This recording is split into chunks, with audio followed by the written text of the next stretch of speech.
Bonsoir à toutes et à tous, mesdames et messieurs. Merci de rejoindre ESAE TV sur votre émission Info Hebdo. Pour ce numéro, nous aurons deux rubriques, à savoir la rubrique des infos en bref, présentée par Billy Laibi, et le décryptage où je reçois mes confrères de la rédaction d'ESAE TV. Alors, sans plus tarder, je vous invite à suivre Billy Laibi pour ce qui est des brèves en information qui fait le point de tout ce qui a fait l'actualité tout au long de la semaine. Merci Kader. Voici les informations marquantes de la semaine. Du Conseil des ministres tenu mercredi dernier, il a été retenu les recrutements de 80 auditeurs de justice et 3601 enseignants de la maternelle et du primaire. La création d'un fichier national qui est une liste informatisée de cadres aux emplois de la chaîne des dépenses publiques qui sera disponible avant 2017. La création de 4 universités dont 2 pluridisciplinaires, Abomey, Calavi, Parakou, et 2 thématiques, Abomey et Porto-Novo. Le nouveau maire d'Alada, Michel Aklehentor, a officiellement installé depuis le 28 septembre dernier. La cérémonie d'installation a eu lieu à l'école centre d'Alada et a été inaugurée par le secrétaire général de la préfecture du littoral, Basile Aya, représentant le préfet empêché. Humilité, solidarité et paix sont la devise du nouveau maire. L'Union des commissionnaires agréés en douane et assimilés du Bénin a donné une conférence de presse le mercredi 28 septembre à la Bourse du Travail. L'objectif de cette conférence est d'éclairer l'opinion publique sur la crise qui sévit la filière des véhicules d'occasion. Le groupe s'est accentué sur les causes du non-remboursement des chèques du 2 mai 2016 à ce jour et l'impact des cautions sur la filière. Le président de l'UCADA Bénin a proposé des solutions pour remédier à cette crise. Café Média Plus a reçu hier vendredi le directeur général de la SONEB pour inviter. Il estime que les organes de presse qui l'attaquent n'ont aucune preuve de ce qu'ils avancent. Il s'agit en effet des travailleurs de la SONEB qui demandent à David Babalola de démissionner. Ils sont contre son mode de gestion dans la répartition de l'eau potable au Bénin.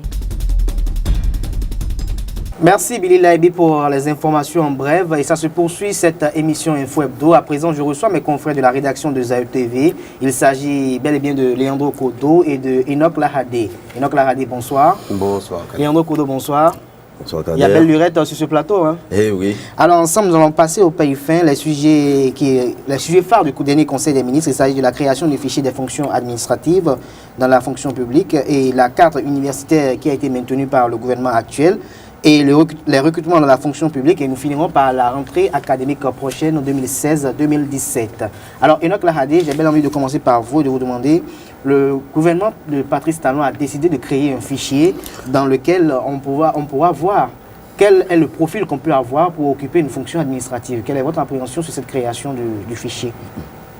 Bon, on n'a qu'à applaudir cette nouvelle réforme du gouvernement de la rupture, parce que, bon, vous l'aurez appris, vous l'avez entendu, la corruption qui a sévi dans ce pays, des DG, des postes de responsabilité qui sont octroyés de façons népotiques, vous voyez, c'est la corruption, ça a engendré des concours frauduleux.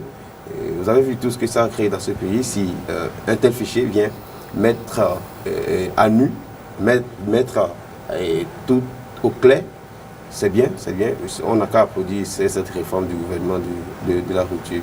Alors, Leandro Kodo, Patrice Talon décide avec son gouvernement de créer un fichier des fonctions administratives dans lequel il sera répertorié toutes les personnes ou bien le profil pour accéder à un poste de directeur de structure. Ça veut dire que désormais, si vous êtes directeur de l'ANPE, on peut voir déjà est-ce que le directeur actuel, est-ce qu'il a été nommé sur la base de ses compétences, comme le gouvernement veut prôner la compétence, ou bien s'agit-il d'une favoritisme, ce qui veut dire que désormais, il y aura quand même une démarcation entre les nominations politiques et les nominations compétentes. Oui, merci Abdelkader Achirou. Déjà, j'aimerais apporter une petite différence au niveau de l'intitulé même. Je crois avoir lu que c'est un fichier concernant les hauts cadres de la chaîne des dépenses publiques. Tout à fait. Voilà, donc je ne suis pas sûr que ce soit élargi au contexte général. Selon le point de presse du ministre d'État, il semble que ça va s'élargir avec le temps. Non, c'est une bonne nouvelle. Cette nouvelle est la bienvenue. Comme ça, nous aurons déjà la certitude. Déjà, quand il y a appel à candidature, celui qui a le diplôme, c'est déjà, voilà, s'il n'a pas eu la chance d'être nommé, il peut aller consulter pour voir si celui qui a été choisi finalement, est-ce qu'il a le profil, est-ce qu'il a le profil idéal. Maintenant, voilà, ça c'est d'un pan et puis d'un autre. Moi, j'aimerais voir ça aussi. Vous savez, quand il y a nomination, nouveau gouvernement, nouveau régime, nomination, ce sont très souvent les gens qui ont travaillé avec le régime qui est au pouvoir, qu'on essaie de favoriser. Donc pour moi, c'est un contournement, hein, c'est un contournement. C'est un contournement pour nous montrer quand même que, bon voilà, même s'il y a des nominations, ceux que je nomme, bon, voilà. Voilà, il y a quand même, ils sont compétents. Ils ont le profil, même si c'est du copinage après, ben voilà. Alors avant de parler à présent de la carte universitaire, nous allons quand même parler des recrutements dans la fonction publique. Dans la fonction publique, nous avons le recrutement de 80 auditeurs de justice et 3601 enseignants dans le cursus maternel et primaire. Donc, on a crié ici qu'il y a eu des radiements dans la fonction publique. Le gouvernement en a démantelé quelques réseaux, les frauduleux. Vous voyez, ils sont renvoyés de la fonction publique. Ils ont été radiés. Ils ont été radiés de cette fonction-là. Voilà. Aujourd'hui, il y a eu recrutement, en bon nombre d'ailleurs. Combien d'auditeurs? Nous avons 80 auditeurs de justice et 3601 enseignants. Voilà, pour renforcer la magistrature, la justice qui sera désormais au point avec le gouvernement de la rupture. Et aussi du côté de l'enseignement maternel et primaire, les enseignants seront renforcés. Et je crois que c'est déjà ça. C'est déjà ça et cela annonce une bonne rentrée, la rentrée prochaine d'ailleurs. C'est la base qu'il faut former. Alors, avant qu'on revienne sur la rentrée académique prochaine 2017-2017, Leandro Kodo, le gouvernement a décidé quand même de recruter 80 auditeurs de justice. 80 auditeurs de justice. Il a décidé maintenant de recruter 3601 enseignants pour la maternelle et le primaire. Alors, il vous rappelle que le président de l'UNABAM dit qu'il s'inquiète d'abord de la formation de ces justices et que la magistrature ne doit pas être un dépôt de cadres incompétents. Et il y a une polémique autour de ce recrutement au niveau des auditeurs de justice. Et concernant l'enseignement, le gouvernement décide maintenant de recruter rapidement, à quelques jours de la rentrée, cette 3601. Vos appréhensions sur le fait... Rappelez-vous bien que... Sur les deux angles, hein. Au cours du régime passé, il y a eu des nominations dans le secteur de la justice que Michel Adjaka a longuement combattu. Déploré. Voilà. Donc je ne pense pas que ce nouveau gouvernement de la rupture fera cette erreur du régime passé. Donc, je crois que les auditeurs de justice, ceux qui seront appelés à servir la nation, je pense bien qu'il n'y aura pas de copinage. Ce sera des gens qui rempliront vraiment le profil. Maintenant, Michel Adjaka, lui, il s'insurge. Bon, la décision est sortie, mais le recrutement n'est pas encore fait. On n'a pas encore une liste exhaustive des 80. Les gens vont passer maintenant à l'inscription. Voilà, donc, monsieur Adjaka, je vous en prie, calmez-vous, attendez. Mais il est quand même du système judiciaire. Il est quand même du système judiciaire, mais la décision est sortie quand? Attends, on va pas, en 2 jours, on ne va pas imaginer, on ne va pas inventer des noms. Sur quoi lui se base là? Il n'y a pas encore d'inscription, il y a encore sur quoi lui se base là? Il n'y a pas encore d'inscription, il faudrait qu'il y ait une liste de gens. Je suis d'accord qu'ils préviennent. Voilà, il s'insurge en fait du fait qu'il n'a pas assez d'abord de personnes ou bien que parmi les 80, il n'a pas le nombre que lui-même il veut placer. Non, on ne parle pas de placement là, il s'agit d'un recrutement de 80 auditeurs de justice. 80 auditeurs. Il ne s'agit pas ils sont déjà recrutés, non. De magistrats tout court, c'est des auditeurs. Des auditeurs, attends, ils deviennent quoi? C'est des magistrats qui deviennent, c'est pas n'importe qui devient magistrat. Tout à fait. D'accord. Maintenant, à l'heure où on parle, parmi les 80 auditeurs, ils sont déjà recrutés? Non. Alors, Enoch Lahadé, ils ne sont pas encore recrutés. Non, j'en ai pas fini. Oui, je vous J'en ai pas fini. Une deuxième chose. Oui. que moi je fais un peu de mathématiques. Le gouvernement a renvoyé combien de gens? Vous avez dit 681. Nous allons faire un peu de mathématiques. Il y a 3600. En réalité, il y a 3000 postes. Est-ce qu'ils ont été renvoyés en fait? Ils ont été limogés de leur poste. Quand on est limogé, on fait rappel à soi. Non, il paraît quand même qu'ils ne sont pas tous partis. Il y a d'autres qui sont maintenus quand même peut-être pour être enseignants. Ou bien c'est une mesure provisoire? Non, ce n'est pas une mesure provisoire, mais c'est une mesure qui va servir quand même. En fait, il s'agit qu'on les enlève en fait du poste de directeur en fait. Ils ne sont plus au poste de directeur. Donc ils sont juste plus au poste de directeur. Voilà. Ils vont servir la nation à d'autres postes. Ouais. D'accord. Maintenant nous allons faire un peu de mathématiques. Oui. Moi je pense que c'est 3000 postes en réalité qui sont à pourvoir. Pourquoi? Il y a eu 621. Ouais. Est-ce qu'ils sont directeurs? Mais là, c'est des enseignants qu'on veut recruter. On ne peut pas recruter un enseignant tout de suite et le mettre directeur. Non, c'est tout un parcours. On ne peut pas recruter un enseignant aujourd'hui, le mettre tout au directeur. Et Jean-Claude Hadé, oui. Vous voyez un peu, Léandro Koto s'est jugé contre les auditeurs de justice qui, pour lui, à son avis, il faut que Michel Adjaka se calme. Alors vous, quelle perception ou comment appréhendez-vous cette question de l'auditeur de justice? Parce que je disais, comme je le disais tout à l'heure, que l'auditeur de justice n'est pas un magistrat quelconque, c'est quelqu'un qui a une spécificité et il est là pour faire des audits. On a parlé d'auditeur de justice, pas de magistrat quelconque. Alors oui, je vous dis, même si on veut recruter ces auditeurs demain, on aura le nombre en qualité et en quantité. Parce que même si vous allez déjà à l'université d'Abou et Calavi, il y aura des étudiants qui sont là, qui ont déjà fini leur cursus et qui attendent le boulot. Donc, il n'y aura pas, et d'ailleurs le Bénin n'est pas un désert de compétences, comme l'a dit le président de la République auparavant. Il n'est pas... Il ne faudrait pas oublier que les tribunaux manquent de personnel. C'est ça, il faut du personnel dans les tribunaux manquent de personnel. Pour suivre certaines affaires. Pour suivre certaines affaires. Pas fait. Alors maintenant, à présent, nous allons parler de la carte universitaire. La carte universitaire, elle a été, disons, confirmée par le gouvernement lors du dernier conseil des ministres. Cette carte universitaire a été polémique. Les centrales syndicales sont insurgées contre. Nous avons même eu des voix qui se sont élevées au Parlement. Et la ministre Atanasso, le président du Parlement, avait promis une assise pour confirmer, pour revoir ou réfléchir au sujet de cette carte universitaire. Et on apprend que le président, pour part d'autres, ils disent même qu'il a dribblé et contourné l'Assemblée pour confirmer cette carte universitaire. Alors, est-ce que vous ne voyez pas des représailles qui s'annoncent à l'oreille? Les représailles, ça s'annonçait depuis qu'ils ont annoncé l'avènement de cette carte universitaire. Les gens se sont déjà levés. Vous savez, il n'y a pas... Le fait qu'on ne passe plus par le Parlement pour confirmer cette carte, est-ce que vous n'y voyez rien d'anodin? Non. Le gouvernement de la République en général, ces décisions sont, disons, très souvent personnalisées et imposées.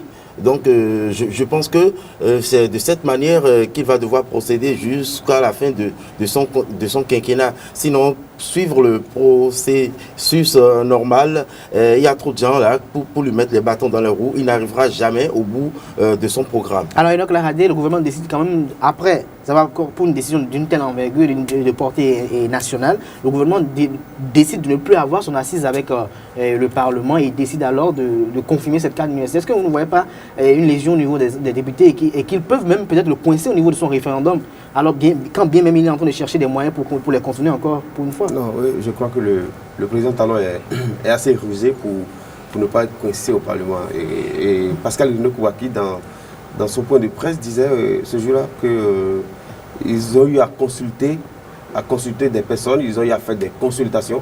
Je ne sais pas qui sont ces personnes-là. Mais l'assise était prévue, il avait été prévu une assise au Parlement avec le président de l'Assemblée nationale et les honorables députés tout ensemble. C'est pas deux personnes. La rentrée universitaire, c'est pour bientôt. Oui. Il y a des réformes. Oui. Il y a des remous qui sont sur le campus. Ça, ce n'est pas encore réglé. Oui. Et voilà, une nouvelle carte universitaire. Il y aura des infrastructures qui seront déjà... quelle infrastructure? Il y a eu déjà des infrastructures qui ont été réalisées par l'ancien régime. Il y aura combien d'amphithéâtres? Quelle infrastructure? Combien d'amphithéâtres pour l'université d'Abou Calavi? Combien?